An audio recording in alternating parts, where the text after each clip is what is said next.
Goosebumps was the #1 selling book series for kids in the 90s and early 2000s. It got us into spine-chilling horror long before we were ready to dive into Stephen King or Dean Koontz, and has spawned a number of multimedia spin-offs ever since. This is the history and origins of Goosebumps.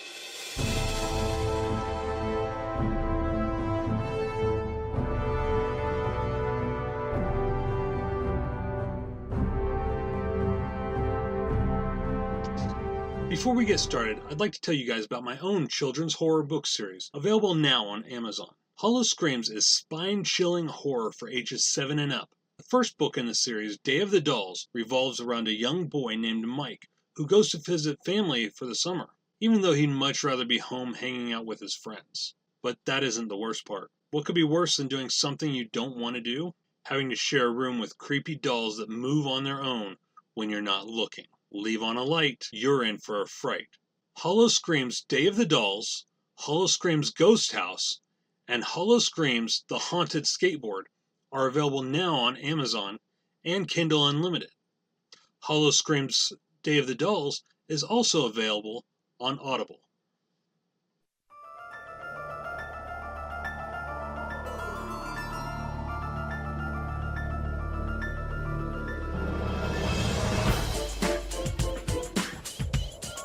Goosebumps was created by American author R.L. Stine beginning in 1992 with Welcome to Dead House. The original run of the classic series ended with Monster Blood 4 in 1997. Prior to beginning work on the Goosebumps series, Stine wrote humor and joke books under the name Jovial Bob Stine, and founded the humor magazine Bananas, which was written for teenagers and published by Scholastic Press. 72 issues of the magazine were released between 1975 and 1984. During the height of its popularity in the 90s, I remember everyone in my class would order at least one Goosebumps book from Scholastic. Most were overly excited about the newest release, and when Goosebumps came to Fox Kids television in 1995, it was an immediate hit. Friday, Fox presents a Halloween special. I need a really scary mask, like that one. Based on the bestsellers of R.L. Stine. I can't get it off me. Goosebumps, the Haunted Mask. This face is your face now. Friday at 8, 7 Central on Fox. There was one episode, Return of the Mummy, that I was never able to make it through until long after it had gone into reruns, because Goosebumps always aired during the after-school block of Fox Kids, and I would end up passing out on the couch while watching it. But just that one episode. After this, Goosebumps rose even higher in popularity, as we received the video game Escape from Horrorland, and then Attack of the Mutant in 1997, which, for those of you who don't know, the superhero in the Goosebumps TV series episode Attack of the Mutant was played by none other than Batman alumni Adam West. But Goosebumps didn't stop at books, TV, and video games either. It continued into clothing, lunchboxes, back-to-school supplies, posters, comics, and even the 2015 Jack Black film.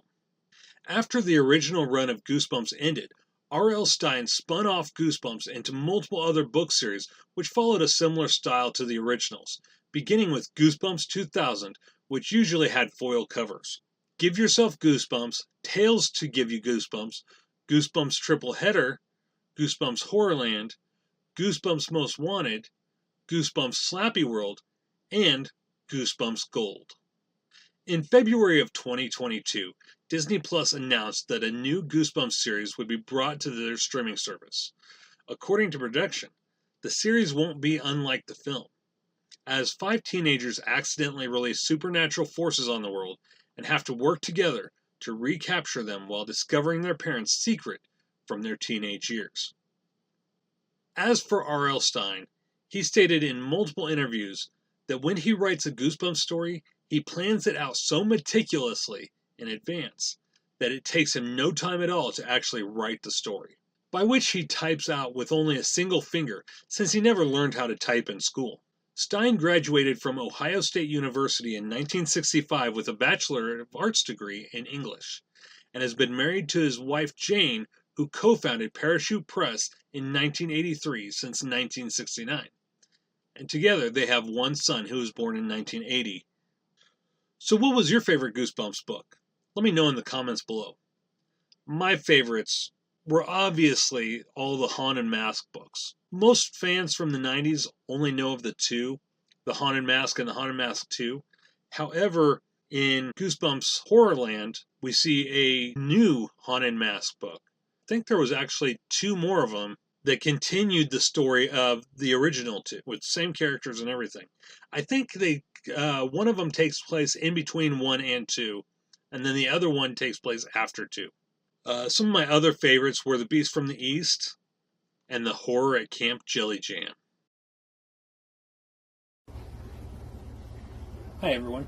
I'm going to read to you from chapter 21 from my first children's horror book, Hollow Screams, Day of the Dolls.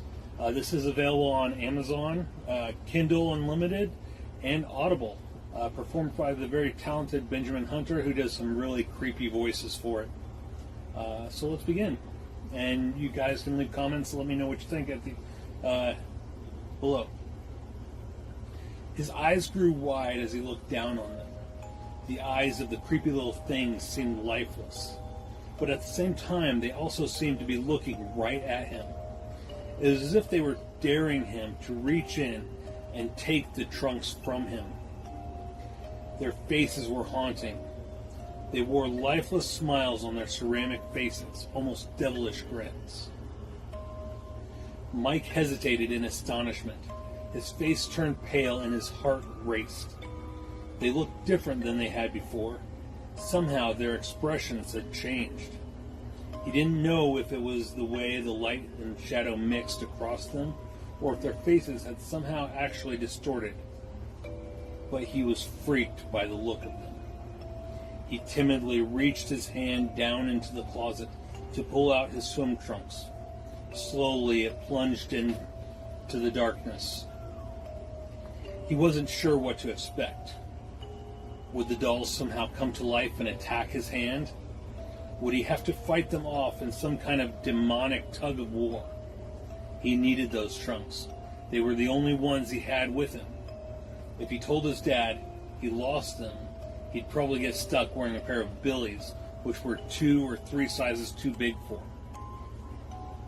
Or his dad or grandma would take him to the store and he'd be forced to get whatever pair of trunks they liked, no matter if he liked them or not. This was it. He had to get his trunks.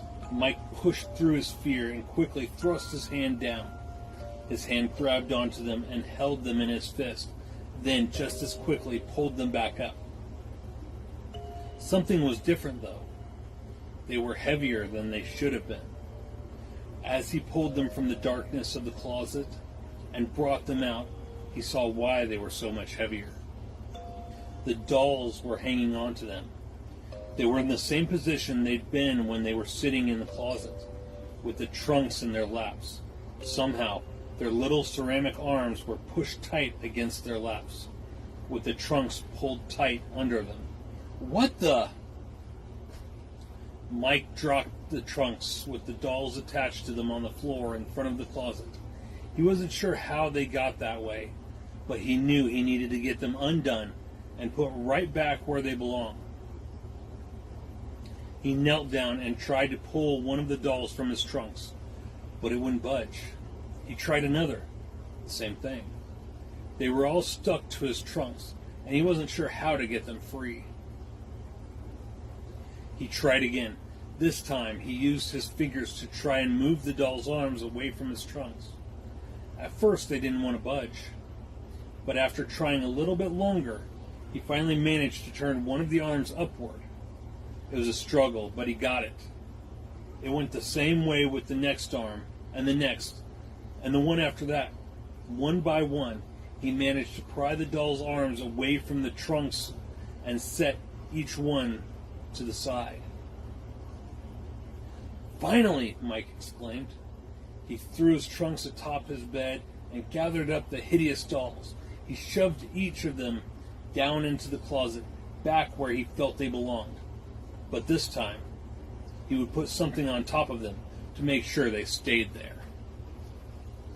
He grabbed a box from the other side of the closet and moved it over to the side with the dolls. As he brought it down on top of them, he could swear that he saw one of them move its head to look up at him. But that wasn't the creepiest part. The lower the box fell, the redder their eyes seemed to get. It was as if they were changing from the varying shades of blue, green, and brown to a deep, glowing red.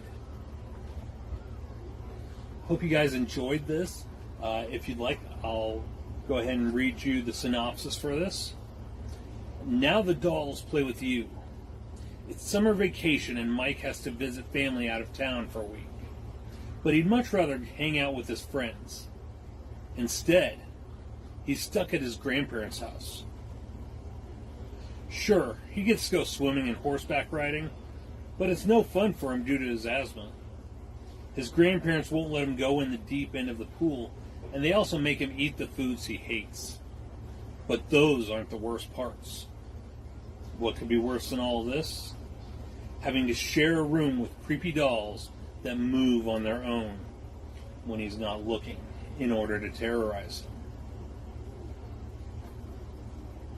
Don't take your eyes off him. Hollowscream's Day of the Dolls. You can find it on Amazon, Kindle Unlimited, and Audible. Just type in my name, SM Cornthwaite, and all my books should come up. I currently only have 2 audiobooks. This one and my first book, Jack the Ripper, The Man Behind the Blade, which is true crime, so it's for adults only. But these are same age range as Goosebumps books, Are You Afraid of the Dark, Disney's Chills, stuff like that. So yeah, if you like this, let me know in the comments below and I may read you some more from my other books. If you enjoyed that video, make sure you hit the subscribe button right there so you can stay up to date on all things geek culture. Also, go ahead and check out one of these 2 playlists on the side for more videos just like the one you just watched. I'm Shannon for Comic TV, the only place on YouTube where all geek culture collides. Take care, geeks.